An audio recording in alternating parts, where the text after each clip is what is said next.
Saludamos al ingeniero José Villavicencio. Él es presidente de la UGTE, vicepresidente del Frente Unitario de Trabajadores, organización que ha convocado a una jornada de movilización para este miércoles 15 de octubre, cuando el gobierno nacional está dando pasos y tomando acciones como si se tratara ya del epílogo de el final del paro nacional convocado por la CONAIE.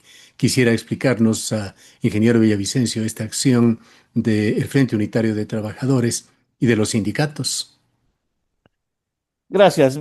Primero, permítame solidarizarme con el pueblo de la provincia de Imbabura, que en los actuales momentos está siendo reprimido, que está siendo encarcelado y golpeado por el gobierno autoritario prepotente, que a pretexto de que iba un convoy de ayuda humanitaria, lo que ha llevado es bombas para reprimir a quienes están haciendo uso del derecho a la resistencia y a la protesta social.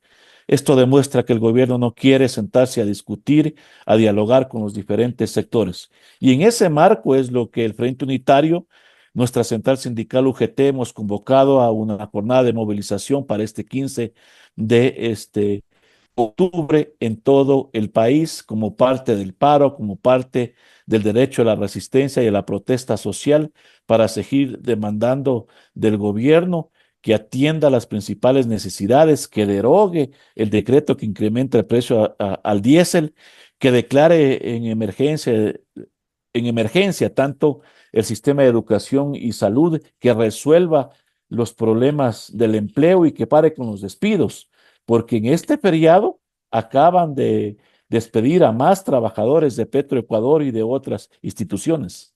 ¿Por qué se da esta reacción que podría ser vista como tardía parte del Frente Unitario de Trabajadores cuando se está en el día 23 del paro nacional convocado por la CONAI? Al contrario, Gustavo, el Frente Unitario inició las movilizaciones desde el mes de junio. Las continuamos en julio. Este, como parte de condenar la política del gobierno. Esto no inicia, Gustavo y ecuatorianos, con el tema de el decreto sobre el subsidio al diésel, sino con su política, con haber presentado 5 leyes a la Asamblea Legislativa y haber aprobado con 88 alzamanos, entre ellas la ley de inteligencia, la ley de solidaridad y la ley de integridad pública, entre otras, y que producto de las movilizaciones iniciadas en el mes de junio y las demandas presentadas por distintos sectores, la Corte Constitucional le botó dos a la basura, tanto la ley de integridad pública como la ley de solidaridad. Así que el Frente Unitario ha estado permanentemente haciendo uso del derecho a la resistencia, hemos sido parte de las acciones y obviamente también parte del paro convocado por la CONAIE, que hasta el día de hoy ya lleva 23 días. Y tienen como Frente Unitario de Trabajadores su agenda propia, sus pedidos. Obviamente que hay pedidos propios, pero hay otros que coincidimos, junto con el movimiento indígena, en este caso la CONAIE, la FENOCIN, el Frente Popular, hemos coincidido en el tema de la derogatoria del decreto 126 que incrementó el precio del diésel. Segundo, que se declare el tema de salud y educación en emergencia por lo que estamos viviendo. Tercero, es correcto que se baje el IVA del 15 al 12%, porque resulta que los recursos no han servido para combatir el narcotráfico, sino para comprar bombas lacrimógenas para reprimir al pueblo ecuatoriano. Tanto es viable el pedido de que el gobierno en el mismo feriado bajó el IVA al 8%, porque lo que nosotros venimos planteando es justo, es viable, porque ahí se reactiva la economía, entre otros pedidos como el tema que se resuelva el empleo, que paren los despidos y se resuelva la conflictividad laboral. Sin embargo, el gobierno no atiende las principales necesidades y demandas de las y los ecuatorianos y por eso obviamente hemos planteado que las acciones de plantones, de denuncias, de movilizaciones como parte del paro nacional van a continuar. Una posición del gobierno que es también acogida, interpretada por algunos analistas, es en el sentido de que este paro no tiene éxito porque es un paro eminentemente político antes que trabajar por una determinada plataforma de lucha por objetivos claros. ¿Qué opina usted sobre esto? Y además, la actitud o estrategia que aparentemente toma el gobierno de tratar de terminarlo por desgaste y ahora por acciones de fuerza como las demostradas en Imbabura. Bueno, primero vamos a ver quién primero se cansa, porque hay un gobierno dispuesto a asesinar al pueblo ecuatoriano y eso es inaceptable. Tiene que parar la masacre en la provincia de Imbabura que está ocurriendo, porque el derecho a la resistencia es constitucional, a la protesta social es constitucional. Segundo, ¿qué es político? Claro que es político, porque estamos confrontando su política neoliberal. Y nosotros hemos dicho, Gustavo y ecuatorianos, le vamos a derrotar en las calles y en las urnas, porque resulta que tenemos también un proceso de consulta, de referéndum, de constituyente que está a la vuelta de la esquina, que está para el 16 de noviembre, y que tendremos alrededor de 12 días para campaña. Y entonces el gobierno pretende confundir a los ecuatorianos y seguir con su mentira, porque es un gobierno que miente a diario, que miente a diario. Y entonces nosotros hemos dicho, en las calles y en las urnas hay que derrotarle porque la consulta no van a resolver los problemas de las y los ecuatorianos.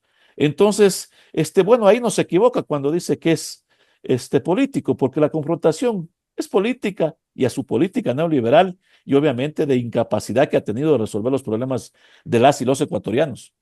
¿Y cuál es la posición con respecto a la Asamblea Constituyente antes de esta posición en la consulta popular de la UGTE y del voto? Mire, el Frente Unitario, nuestra central sindical, tiene resuelto trabajar y hacer campaña por el no. En lo que es la UGT, estamos inscritos en la mayoría de preguntas. No entendemos por qué el Consejo Nacional Electoral no nos calificó para la constituyente, siendo los mismos requisitos, pero ese es el Consejo Nacional Electoral que hay, que responde en los actuales momentos al gobierno, hay que decirlo claramente. Sin embargo, nosotros vamos por el no, porque hay que preguntarnos, ¿qué va a resolver la consulta y el referendo en la constituyente? Evidentemente que nada. Nos preguntan la reducción de los asambleístas. ¿Ahí está el problema? ¿O está el problema en saber elegir? Y nosotros decimos, está en saber elegir, porque no importa si es que hayan 80 o 151, sino en la capacidad de asambleístas que se elige. Hoy tenemos dibujantes, tiktokeros, que obviamente leen los discursos y hasta mal, o que aparentan estar en reuniones cuando no están. Entonces, no pasa por el número. Segundo, quitar los recursos, dice, a los movimientos políticos para los procesos de elección popular, tanto de elecciones seccionales como nacionales. Eso no es atentar a la democracia. ¿Cómo entonces se va a garantizar la participación? Y dice que es para combatir los recursos del narcotráfico. ¿No será más bien lo contrario? Entonces, él sí puede hacer campaña sin pedir permiso y utilizar los recursos del pueblo ecuatoriano y ahí no pasa nada. Entonces, eso es lo que nos están preguntando. Tercero, el tema de las bases militares. La pregunta es, ¿eso va a resolver el problema de la delincuencia en este país, del narcotráfico? Cuando en Colombia hay 14 bases militares y no se ha resuelto, el gobierno debe entender que en vez de gastarse recursos en consulta, debe invertir en educación, salud y empleo. Si no se atiende la deuda social, no se va a resolver el problema de la inseguridad en este país. Pero resulta que se han habido militares y policías para reprimir a los ecuatorianos, mientras siguen las masacres en otras provincias como Guayas, Manabí, etcétera. Y lo otro es la constituyente. ¿Para qué una nueva constituyente? ¿Para quitar derechos? Ese es el mensaje que nos da el gobierno. Para quitar derechos de la naturaleza, del agua, del derecho a la resistencia y para eliminar el 327 de la Constitución que prohíbe el trabajo por horas y todo tipo de tercerización laboral. Entonces no podemos estar de acuerdo con un gobierno que busca una nueva constituyente para quitar derechos, no para ampliar, no para garantizar. Bien. Yendo a otro tema paralelo que posiblemente se encuentra también dentro de su agenda, ¿qué ha sucedido con la Ley de Fortalecimiento y Sostenibilidad Crediticia, publicada ya en el registro oficial, por tanto, Ley de la República, que entre otras cosas autoriza al banco de Elías al BIES a vender parte de su cartera vencida. Realiza también intervenciones en el tema de la organización del Consejo Directivo del IES. Para nosotros es claro de que quieren del IES que siga haciendo caja chica y botín político. Y obviamente cuando le dicen puedes vender parte de la cartera, ¿en qué condiciones? ¿En qué valores? Porque obviamente este año y el año anterior ha sido donde el BIES le ha dado más recursos a cambio de bonos al Estado, porque además le está sirviendo como garante con las multilaterales y el Fondo Monetario Internacional. Entonces no podemos continuar en ese mecanismo. Dos, el gobierno ha incumplido. Tenía que luego que él presentó la demanda a la Corte Constitucional al no contar con los recursos para la elección del Consejo Directivo del IES porque la Asamblea no acató las sugerencias de que seamos afiliados, jubilados y pensionistas quienes aportemos un valor para las elecciones. Lo dijimos en la Comisión de lo Laboral y Seguridad Social. Por Dios, ya nos han robado tantos recursos del IES. No nos oponemos a que saquen un valor cada 4 años para la elección.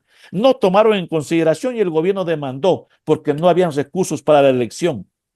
Y la Corte Constitucional le dio 6 meses al gobierno para que presente un reglamento y una nueva reforma para los recursos. Incumplió el gobierno.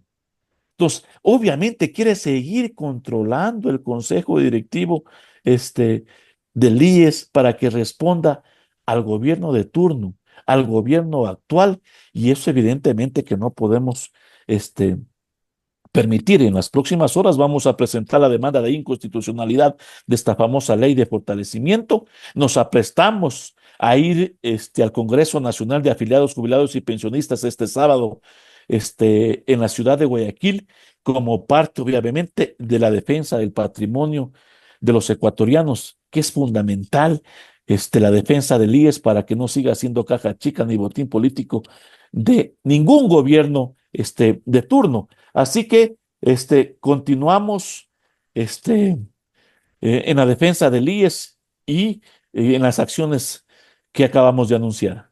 En la coyuntura actual, ¿cómo evalúa la UGT, el Frente Unitario de Trabajadores, el estado actual de los derechos laborales en Ecuador? ¿Y cuál sería su principal demanda ante el gobierno? Mire, la situación laboral en el país se viene agudizando. Obviamente está demostrado que de cada 3 ecuatorianos solo uno tiene un empleo adecuado. La situación entonces es que la mayoría está en la desocupación, en la informalidad. Segundo, están siendo vulnerados los derechos fundamentales y los principios de libertad sindical y contratación colectiva, que el Estado ecuatoriano fue citado en la última conferencia de la OIT. Sin embargo, no han hecho correcciones. Hubo un nuevo encuentro la semana anterior en República Dominicana, donde asistió el gobierno, donde dijo que iba a reformar acuerdos ministeriales como el 082 que violenta la autonomía de la organización sindical. Sin embargo, no ha convocado.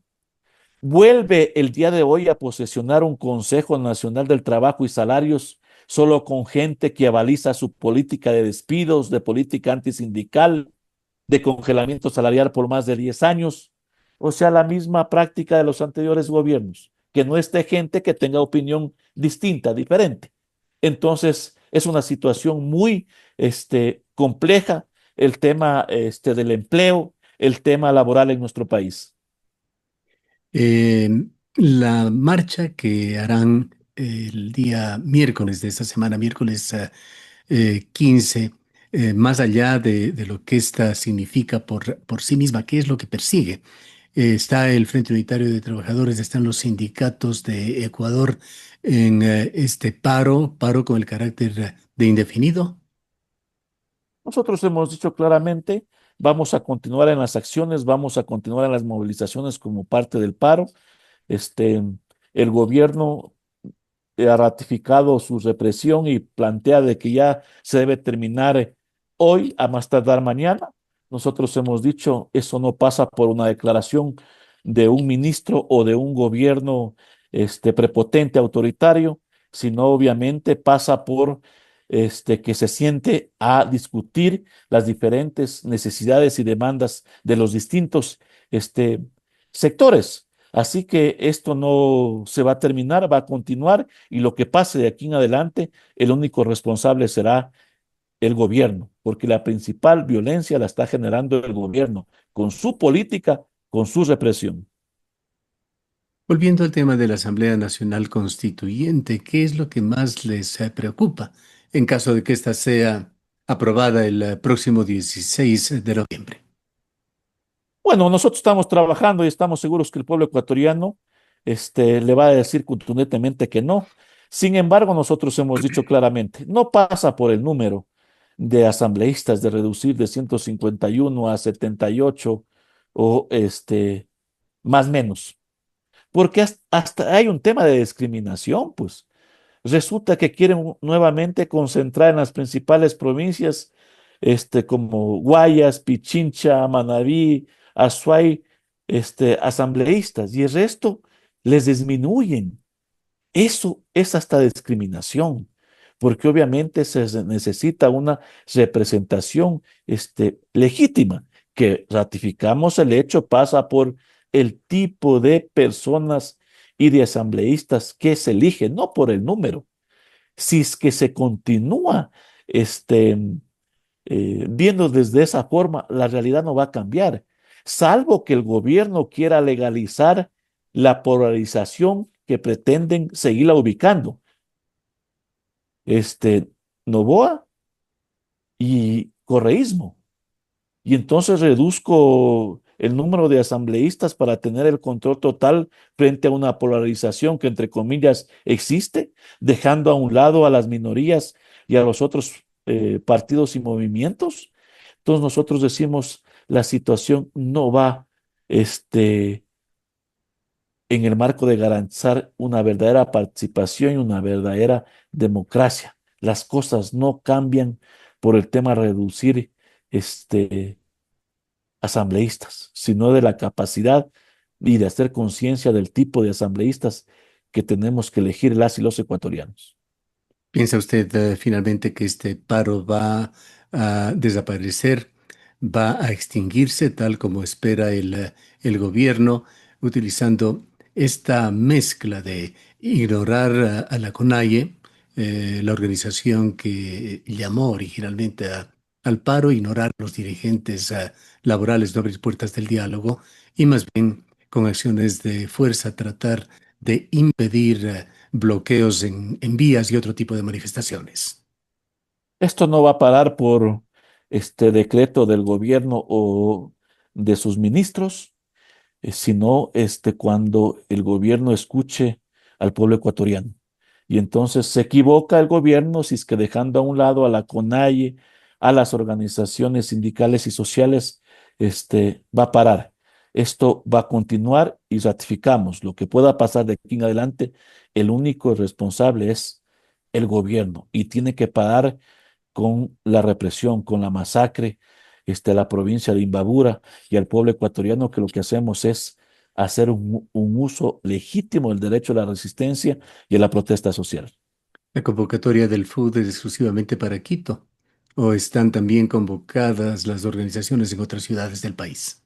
La convocatoria del día 15 de octubre es a nivel nacional. Los compañeros de las organizaciones sindicales sociales ya están trabajando en las diferentes provincias del país para que esta resolución, esta orientación y resolución que hemos hecho desde el Frente Unitario el día de mañana se cumpla en todo el país.